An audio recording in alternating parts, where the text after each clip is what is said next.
Hi friends, welcome back to Revas world. இன்றைக்கி நம்ம ரேவாஸ் வேர்ல்டில் என்ன வீடியோ அப்படின்னு பார்த்தீங்கன்னா, மட்டன் குழம்பு தான் நம்ம இன்றைக்கி பார்க்க போகிறோம். ஆச்சி மட்டன் குழம்பு மசாலா வச்சு இன்றைக்கி நான் ப்ரிப்பேர் பண்ணியிருக்கேன். ரொம்ப சிம்பிளாக இருக்கும், ரொம்ப டேஸ்ட்டாகவும் இருக்கும். கண்டிப்பாக ட்ரை பண்ணி பாருங்கள்.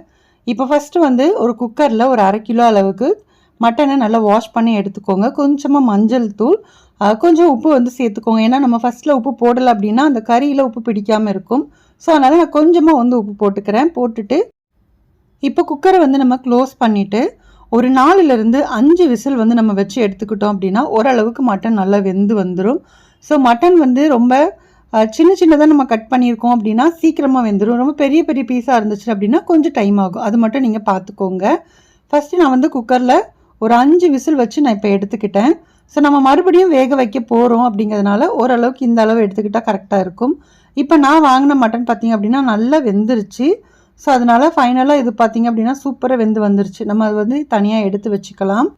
இப்போது வேறு ஒரு பாத்திரம் எடுத்துகிட்டு இதில் தேவையான அளவுக்கு எண்ணெய் சேர்த்துக்கிறேன். முடிஞ்சால் நல்லெண்ணெய் சேர்த்துக்கோங்க. நல்லெண்ணெய் சேர்த்து செஞ்சிங்க அப்படின்னா இன்னுமே உங்களுக்கு டேஸ்ட் நல்லாயிருக்கும். இப்போ இதில் எண்ணெய் கொஞ்சம் சூடானதுக்கப்புறமா 2 பிரியாணி இலை சேர்த்துக்கிறேன். அப்புறம் பட்டை, அப்புறம் இந்த ஏலக்காய் இருக்கு இல்லையா, பச்சை ஏலக்காய், அப்புறம் கருப்பு ஏலக்காய் இருந்துச்சு, கொஞ்சமாக மிளகு, அப்புறம் லவங்கம் இதெல்லாமே சேர்த்துக்கோங்க. கொஞ்சமாக ஜீரகம், பெருஞ்சீரகம் இது எல்லாமே கொஞ்சம் கொஞ்சமாக சேர்த்துக்கிறேன்.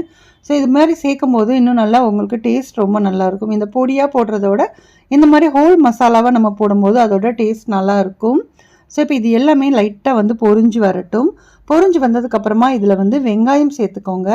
இப்போ நான் பெரிய வெங்காயம் சேர்த்துக்கிறேன். நீங்கள் ஒருவேளை சின்ன வெங்காயம் இருந்தால் சின்ன வெங்காயம் சேர்த்துக்கோங்க. இன்னும் டேஸ்ட் ரொம்ப நல்லாயிருக்கும். இப்போது வெங்காயம் ஓரளவுக்கு நல்லா வதங்கி வந்தால் போதும். ரொம்ப ப்ரௌன் கலராக வதங்கணும் அப்படிங்கிற அவசியம் கிடையாது. ஸோ ஓரளவுக்கு நல்லா வதங்கி வந்துருச்சு. இப்போது வெங்காயத்தோட கலர் லைட்டாக மாறி வந்ததுக்கப்புறமா இதில் இப்போ இஞ்சி பூண்டு பேஸ்ட் நம்ம சேர்த்துக்கலாம்.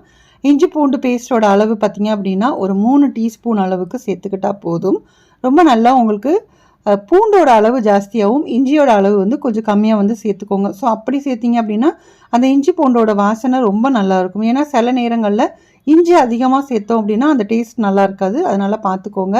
நிறைய பூண்டும் கொஞ்சமாக இஞ்சியும் சேர்த்திங்கன்னா கரெக்டாக இருக்கும். இப்போ இஞ்சி பூண்டு நல்லா வதங்கி அந்த பச்சை வாசனை இருக்கு இல்லையா, அது போனதுக்கப்புறமா இப்போ தக்காளி எல்லாமே நம்ம ஆட் பண்ணிக்கலாம். இப்போது தக்காளி சேர்த்துட்டு நல்லா வதங்கணும். அந்த தக்காளி கொஞ்சம் மசிகிற அளவுக்கு வதங்குச்சு அப்படின்னா ரொம்ப நல்லா இருக்கும்ன்றதுனால தான் கொஞ்சம் நேரம் நான் வதக்கிக்கிட்டு இருக்கேன். ஸோ இந்த டைமில் நீங்கள் உப்பு கொஞ்சமாக ஆட் பண்ணினீங்க அப்படின்னா இன்னும் கொஞ்சம் சீக்கிரமாக வதங்கி வரும். ஸோ அதனால் கொஞ்சம் கம்மியாகவே சேர்த்துக்கோங்க. ஆல்ரெடி நம்ம மட்டன்லேயும் உப்பு சேர்த்துருக்கோம். ஸோ அதனால் பார்த்துட்டு கொஞ்சமாக சேர்த்துக்கோங்க, அதிகமாக சேர்த்துறாதீங்க.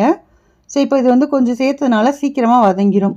இல்லை அப்படின்னா நீங்கள் மூடி கூட போட்டுருங்க. மூடி போட்டுட்டோம் அப்படின்னாலுமே சீக்கிரம் உங்களுக்கு நல்லா வதங்கி வந்துடும். இப்போ நான் ஒரு மூடி போட்டுட்டு நல்லா சிம்மில் வச்சுட்டேன். இப்போது உங்களுக்கு அந்த வெங்காயம், தக்காளி எல்லாமே நல்லா மசிஞ்சு வந்துருச்சு. இப்போ இதுக்கப்புறம் நம்ம மசாலா சேர்த்துக்கலாம். இப்போ இன்றைக்கி பார்த்திங்க அப்படின்னா நான் ஆச்சி மட்டன் மசாலா நான் எடுத்துக்கிறேன். ஸோ இது நான் ஒரு பேக்கெட் அப்படியே நம்ம யூஸ் பண்ணிக்கலாம். நான் 1/2 கிலோ சிக்கன் தான் எடுத்திருக்கேன் இல்லையா, அதனால் இது ஒரு பேக்கெட் தாராளமாக போட்டுக்கோங்க. இது கூட பத்தாததுக்கு நம்ம மிளகாத்தூள் எல்லாமே நம்ம ஆட் பண்ண போகிறோம். ஸோ காரம் உங்கள் வீட்டில் நீங்கள் எப்படி சாப்பிடுவீங்களோ அதுக்கு தகுந்தாப்பில் கொஞ்சம் கூட்டி குறைச்சி நீங்கள் சேர்த்துக்கலாம். ஆனால் இது ஒரு பேக்கெட் பொடி அப்படியே நான் யூஸ் பண்ணிக்கணும். அப்போ தான் நல்லாயிருக்கும். இப்போது கொஞ்சமாக ஒரு 1/4 டீஸ்பூன் அளவுக்கு மஞ்சள் தூள் வேணும் அப்படின்னா நீங்கள் சேர்த்துக்கோங்க. சப்போஸ் நம்ம ஆல்ரெடி மஞ்சள் லைட்டாக போட்டு தான் வேக வச்சுருக்கோம். ஸோ வேண்டாம் அப்படின்னா நீங்கள் அதை ஸ்கிப் பண்ணிக்கோங்க. இப்போ மசாலா அந்த எண்ணெயிலேயே நல்லா இந்த மாதிரி வதங்கி அந்த ஒரு பச்சை வாசனை போயிடுச்சு அப்படின்னா உங்களுக்கு இன்னும் நல்லா இருக்குன்றதுனால கொஞ்சம் நல்லா வதக்கி விட்டுக்கிறேன். ஏன்னா அப்போ தான் அந்த கொஞ்சம் லைட்டாக அந்த மேலே எண்ணெய் பிரிஞ்சு வரும் இல்லையா, அந்த அளவுக்கு லைட்டாக வதக்கிக்கோங்க. இப்போது இதோட காரம் எனக்கு கம்மியாக தெரிஞ்ச மாதிரி இருந்துச்சு. ஸோ அதனால் நான் என்ன பண்ணியிருக்கேன், கொஞ்சமாக மிளகாத்தூள் மட்டும் நான் ஆட் பண்ணிக்கிட்டேன்.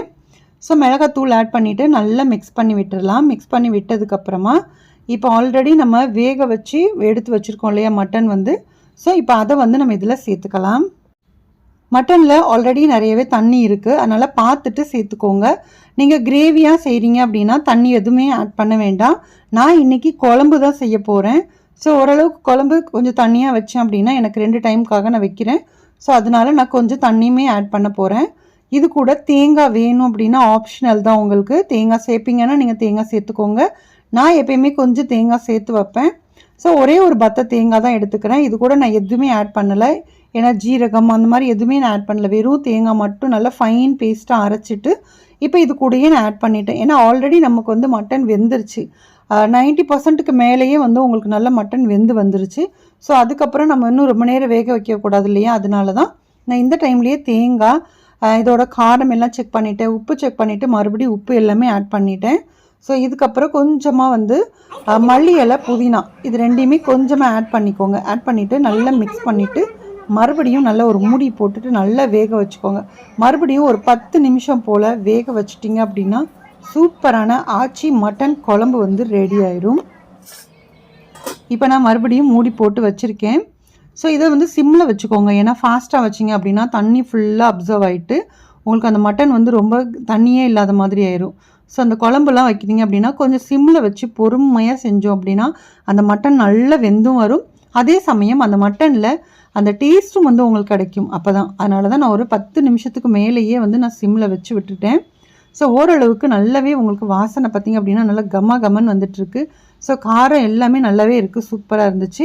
இருந்தாலுமே பார்த்திங்க அப்படின்னா கொஞ்சம் அந்த மிளகு ஜீரக பொடி இருக்கு இல்லையா, அது மட்டனுக்கு கொஞ்சம் மிளகு ஜீரக பொடி சேர்த்தோம் அப்படின்னா ஃபைனலாக அந்த டேஸ்ட் இன்னுமே ரொம்ப நல்லாயிருக்கும். அதே மாதிரி இந்த மிளகு ஜீரக பொடியெல்லாம் வந்து ஸ்டார்டிங்லேயே போட்டு நம்ம வந்து ரொம்ப வதக்காமல் லாஸ்ட்டாக நம்ம இறக்குறதுக்கு முன்னாடி போட்டோம் அப்படின்னா இன்னும் நல்லா இருக்குங்கிறதுனால அந்த வாசனை நல்லாயிருக்கும். ஸோ அதனால் லாஸ்ட்டாக வந்து போட்டுட்டு ஒரு மூடி போட்டு மறுபடியும் ஒரு 5 நிமிஷம் சிம்மில் வச்சுருந்தேன். ஸோ எண்ணெய் நல்லா தெளிஞ்சு மேலே வந்துட்டுருக்கு. இந்த டைமில் கொஞ்சமாக கொத்தமல்லி இலையை சாப் பண்ணிவிட்டு சேர்த்துட்டோம் அப்படின்னா செம்ம டேஸ்ட்டாக வந்து பார்த்திங்கன்னா ஆச்சி மட்டன் குழம்பு ரெடி. ஸோ இந்த வீடியோ உங்களுக்கு பிடிச்சிருக்கும் அப்படின்னு நினைக்கிறேன். வீடியோ பிடிச்சிருந்தா வீடியோக்கு ஒரு லைக் கொடுங்க. அதே மாதிரி நம்மளோட ரிவாஸ் வேர்ல்ட் சேனலை சப்ஸ்கிரைப் பண்ணலைன்னா சப்ஸ்கிரைப் பண்ணிக்கோங்க.